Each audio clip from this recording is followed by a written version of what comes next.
Welcome to Invest Out West podcast. I'm Nat Micken. And I'm Kahlia Micken. We are a husband and wife team who live and invest in Western Queensland. Join us on our journey of creating passive income through mindset, business, crypto, and property investing.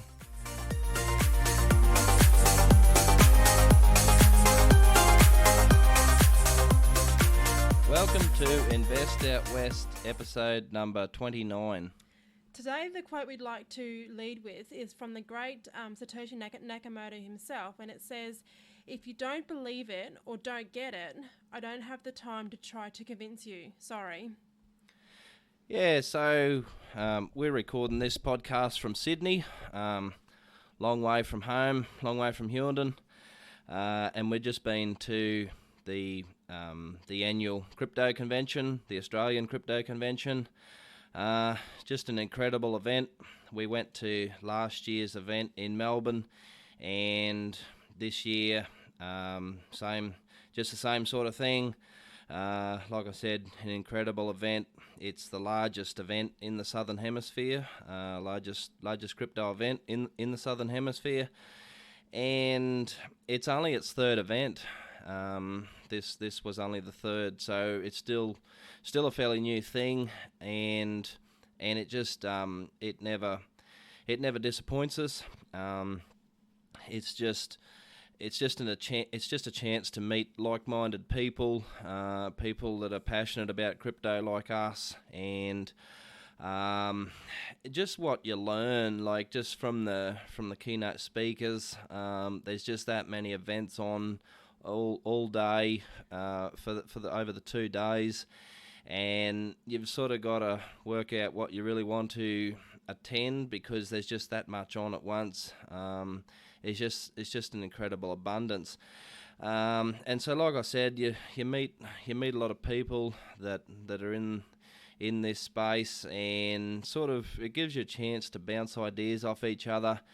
And then you sort of go to one of the keynotes and listen to what they've got to say, and it can sort of confirm what you're thinking, or let you question what you're thinking about a certain topic or a certain coin or a certain way that you're investing in a certain project, and I find that it's just it's more a case of you mightn't just go and just learn something straight away, but you can come away and say, okay, that has made me question my thinking behind like my certain thesis behind a certain coin or something like that, and it can either confirm or make you wonder, is there a better way with a certain coin or something like that. We found that the theme very much from the speakers this time around was exit plan, because as most people in the crypto space would know, is that anybody in the crypto space needs to be exiting sort of mid sort of around mid next year. We're going to start to exit probably the start of Q2 next year, and by next event, so by next crypto convention, which will be sort of around this time next year, late November next year, most crypto investors will need to be out of the game, because it'll be most likely starting to come down by then. The market will be really starting to retrace. So that's why the theme was so heavy this time. That it was sort of we needed to know that information this time around, because next time will be too late for our exit plans. A big question sort of I found on everybody's lips, including some of the keynote speakers even, was what to do with our bags of Bitcoin. It's pretty easy to know what we're going to all do with our altcoins. It'll just be a case of get rid of them, every last one of them, probably, for most of us and most of our coins. By the end of next year, we'll probably most likely have nothing left. But what about our Bitcoin? Do we sell it or do we hold it? And I sort of found that some people were thinking along the lines of probably getting rid of half of our holdings of Bitcoin and keeping the other half through until next cycle. And that sort of will give everybody, I guess you could say, a bet each way, because you'll be able to like take profits on half of your holdings. So it's not going to waste, but the other half will be kept so that the very reason why we're all in crypto is to we're here to make money, but the big reason is that we don't trust governments and we don't trust the financial system. So the risk is that if there was a massive crash in world currencies, after you sell all your Bitcoin holdings and say world currencies crashed, and especially the American dollar, if some big black swan event was to crash fiat currencies, then we're left very exposed if we're not holding Bitcoin, which is the very reason why we hold Bitcoin in the first place. So I think that's probably a fairly good idea, at this stage in the market, to get rid of half of it and hold the other half through like forever type of thing. That way we're always got exposure to Bitcoin if the worst happens. So yeah, that's sort of what I really wanted to touch on here, was that was the big theme of this convention, was get yourself ready, get yourself positioned so that when we start to exit, we know what we're doing. We're not sort of thinking, okay, how do we go about this? And getting our plans in place. And that was what sort of a lot of the keynotes were about, was get yourself in order, because we're not far away from having to exit our plans. So we're probably, we're looking at 6 months from now when we need to be starting to get our exit plans in place. So that's why there was such a big emphasis on exit plans this time around. So that's sort of what I wanted to touch on. Kahlia, did you want to talk about what you want to talk about now? Yeah, so the actual event itself, the energy that you felt in the room, or even before the actual event started, well, like we got to the International Convention Centre here in Sydney probably about half an hour, three quarters of an hour early, and just the energy of people standing around outside, just hovering around, waiting for those doors to open to get into the crypto convention, was absolutely electric.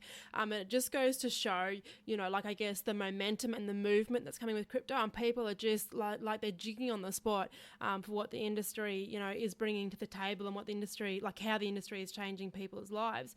And so the event was just phenomenal. It was packed. It was a lot more packed in the facility than what it was in Melbourne last year.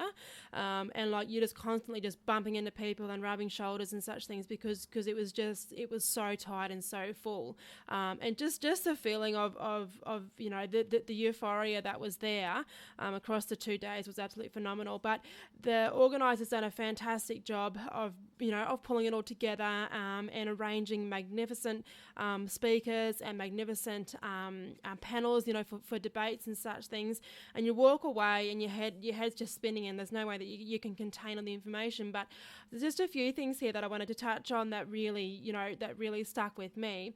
So the first thing that I wanted to touch on one of the panels that I participated in, they were having a massive big debate about the difference between crypto gains and the tax system, so crypto gains versus crypto tax.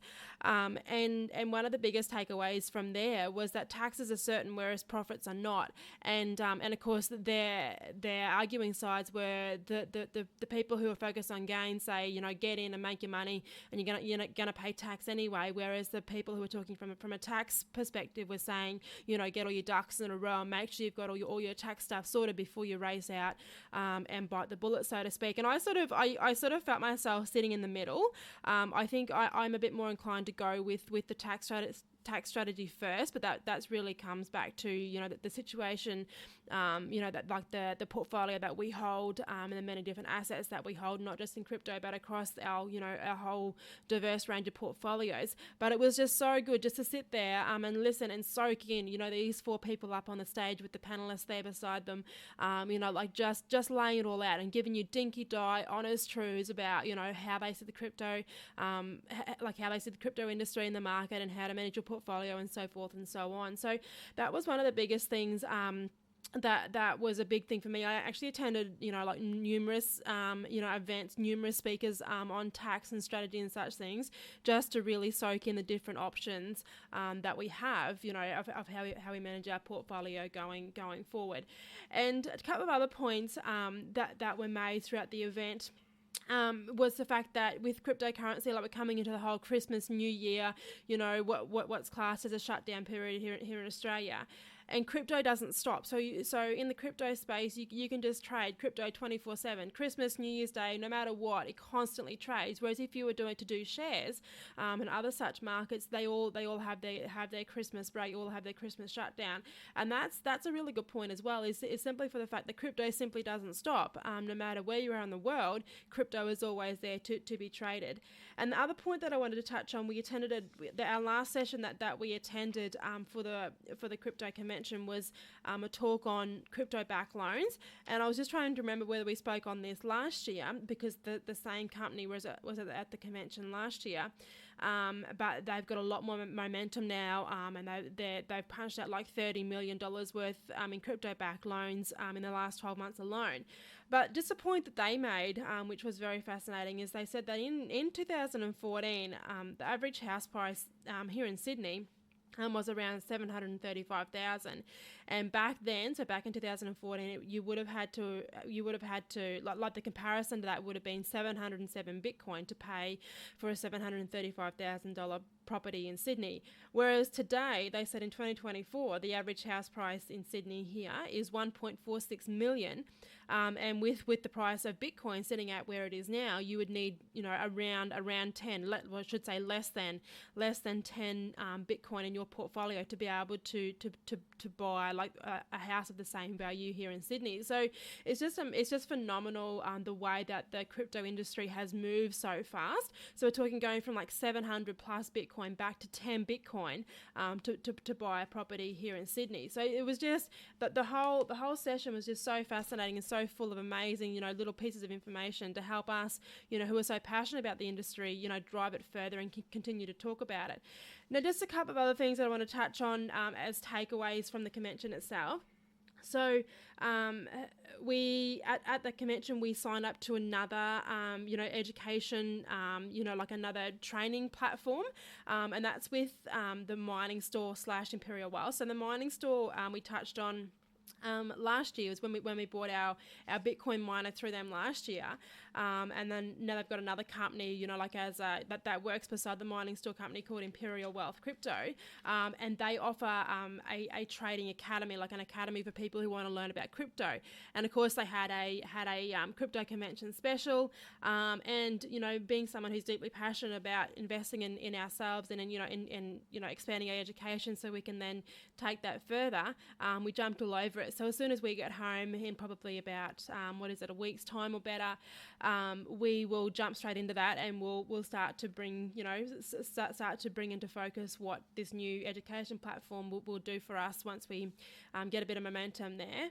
The other thing I want to talk about was there was a new company there called Shping, Shping. And so this is an app, and I just went and talked to them. They had a little stand there, fairly new, like they've been going for a little while, but relatively new, where you can earn rewards. This isn't only just in the crypto space, but you can get it in Australian dollars as well, so it's a bit more across the board. You can get rewards from uploading your receipts. So it's an app that you download to your phone, and you take photos of your receipts, and then you can earn rewards, and you can either then transfer them rewards back into Australian dollars or back into cryptocurrency. But what really piqued my interest was not only from a consumer perspective, but from a business perspective. And as a lot of people would know, we have a couple of e-commerce stores, and my question to them was how can we integrate this shopping app back to our e-commerce store? So that's something that we're going to be looking into moving forward as well, just to give rewards back to to our customers. But it's well worthwhile looking into, because you can upload any receipts, like from your hardware to your groceries, to whatever you're doing. You just take a photo of your receipt and upload that into the app, and you can earn your rewards from that. Now, a couple of other things. Another thing I want to touch on, which we got at the crypto convention, was another form of cold storage. So cold storage in the crypto space is where you store your cryptocurrency, where, like in the crypto term, it's called a cold wallet, meaning that the wallet where your cryptocurrency is stored on under its own private keys is not connected to the internet. And so we currently use two different brands of cold storage wallet, one being Trezor and one being Ledger. However, this one here is totally different. And I got one of these for free. All I had to do at the crypto convention was take a photo and post it to Twitter with the booth holder, and he then gave me one of these new cold storage wallets. And all it is, it's about the size of a credit card. And like I'll just give a bit of a disclaimer. Like I haven't opened this yet. I haven't started using it. I'm only going off what he has said. Of course, I will try this. I will set it all up once I get home and be able to explain it better. But it's the size of a credit card. It's like a stainless steel, credit card size.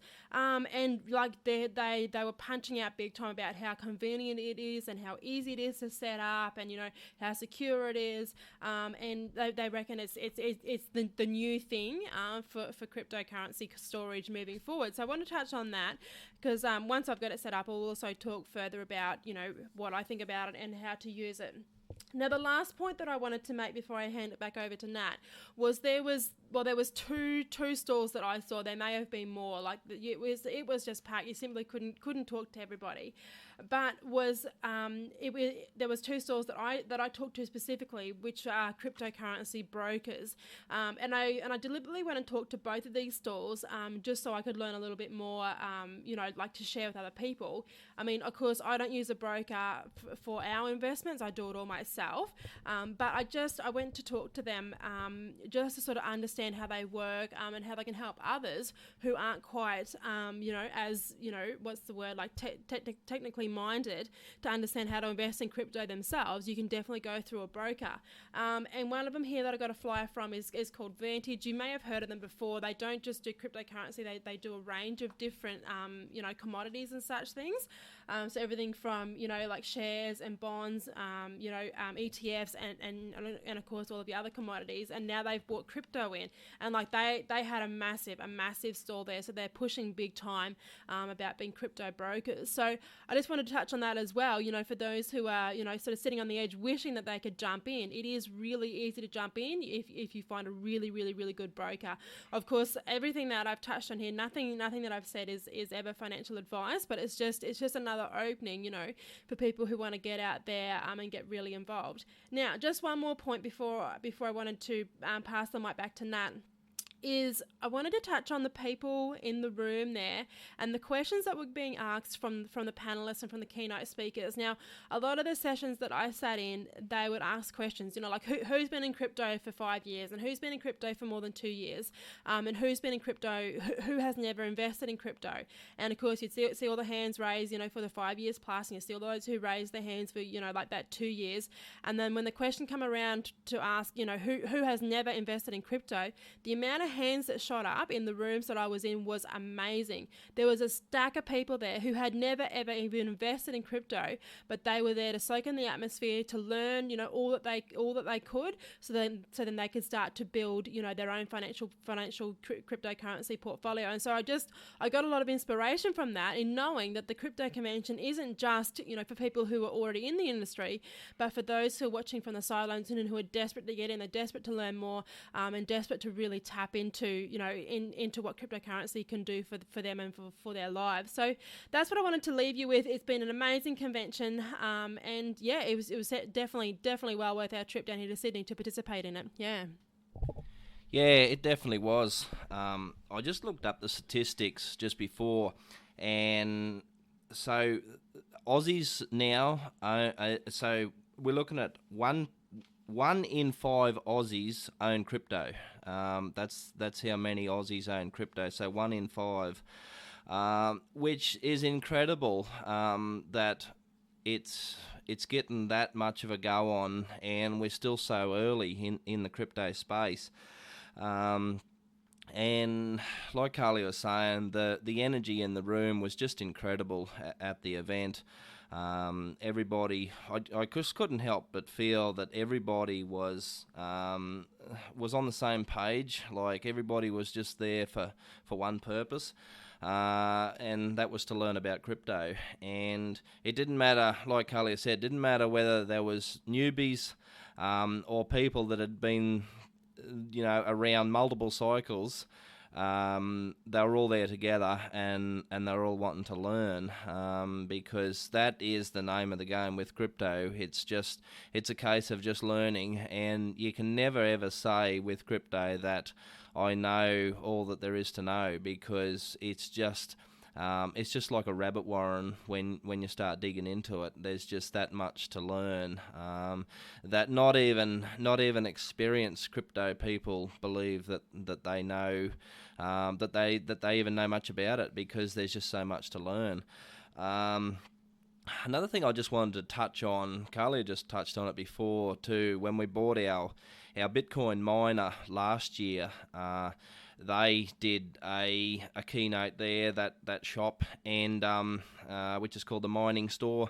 And I asked a question about selling our machine. So when we bought our machine last year, they suggested that because we were buying the machine sort of still fairly well firmly in like in the bear market, they suggested that we could probably sell the machine down the track for probably more than what we paid, or roughly about the same amount of money as what we paid. So these mining machines have about a 4-year lifespan, which is ironic, because that coincides with the 4-yearly cycle in crypto. So you can buy a machine like in the bear market, run it for 2 years, make all your Bitcoin out of it, and then sell it off after 2 years as a half-life machine. When the bull run is starting to really kick into gear, when a lot of miners are wanting to mine Bitcoin more than ever, and there's not the machines, like demand outstrips supply, so the machines just aren't there. So therefore, that's why you can often sell a miner machine for the same money, or possibly even more than what you paid for it to start with, and you've already made a fair bit of Bitcoin out of that machine. So I asked these fellas, I said, is that still something that we should do? And they said, yeah, it probably will. Probably looking at around about mid next year is when the price for secondhand machines will shoot up, and we'll make a decision then whether we get rid of it or keep it a bit longer, or what we're going to do with it. So just wanted to touch on that as well. Another thing I wanted to talk about was a machine there that were that had a stall at the event was a company called CoinFlip. Now, this is a machine that is just like an ATM, except it works with crypto. So it's a cash to crypto machine. So you can either put cash in or cash out, and you can. So if you want to put cash in, so just folding notes, feed them into the machine, and then you just have an app on your phone, and that will go straight into Bitcoin. So that is held then in Bitcoin. Those folding notes that you just fed into the machine, suddenly you've got that much in Bitcoin. So say you want to get some cash back out again whenever into the future, you just go to any one of these machines, just access the app again on your phone and put in how much you want out in fiat currency, and it'll just spit the cash back out, and just like a normal ATM. So I believe that is a really big breakthrough for the likes of boomers, people that just don't know how to go about buying and selling crypto themselves and worrying about storage, that sort of thing. It's just a case of it's really a case of bridging the gap between crypto and cash. That's all that it is. So the likes of boomers, where a lot of boomers are still using cash, they can just go directly with cash and buy crypto. So I think that is a really good idea. And getting around here in Sydney, we actually saw one of these machines in a shopping centre here. So that just proved to us that they are getting a presence, and they told us there at the event that they want to start branching out into more outer areas, and then eventually sort of get further into rural areas and that sort of thing. So I think that there's really no limit for that company in Australia.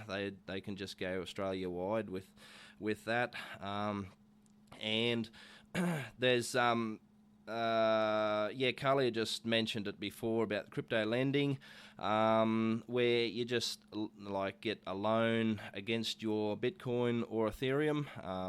And I asked the question on the mic there that because sort of people who don't know where we live and our situation, people mightn't realise what's called postcode discrimination.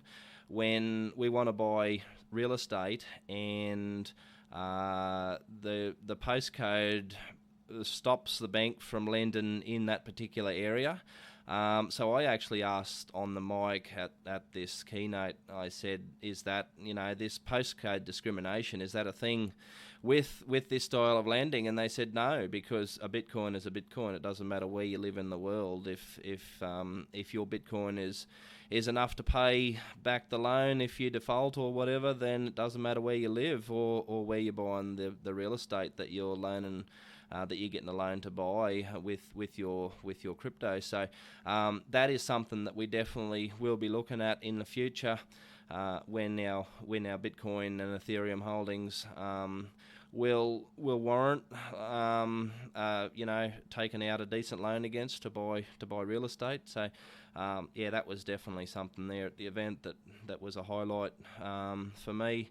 There was stalls there that were that were there last year that aren't there this year, that we sort of had, we had sort of fair bit of faith in some projects last year that haven't performed this year, and they didn't turn up to the event.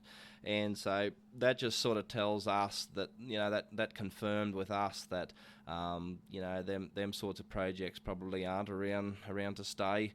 The ones that have been there that we have seen twice, it just led us to more conviction about those projects and those coins and those companies.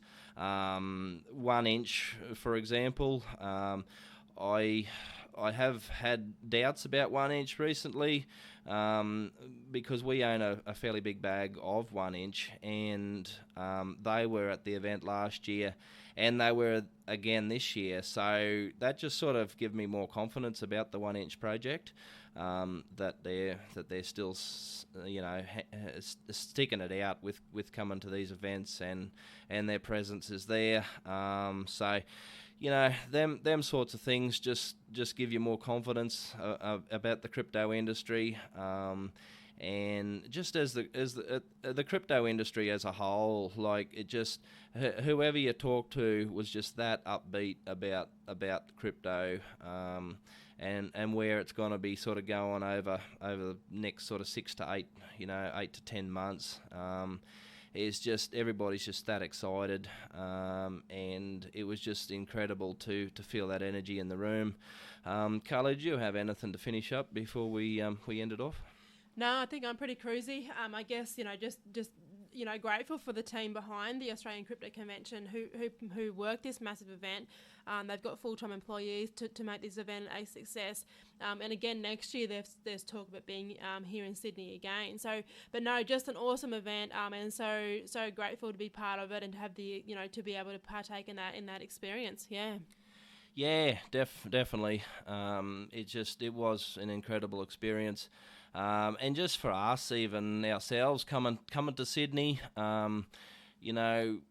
it's good to see that side of things for us, like how the city people live, and just to see the money that is in the city, and it's a good lesson to us.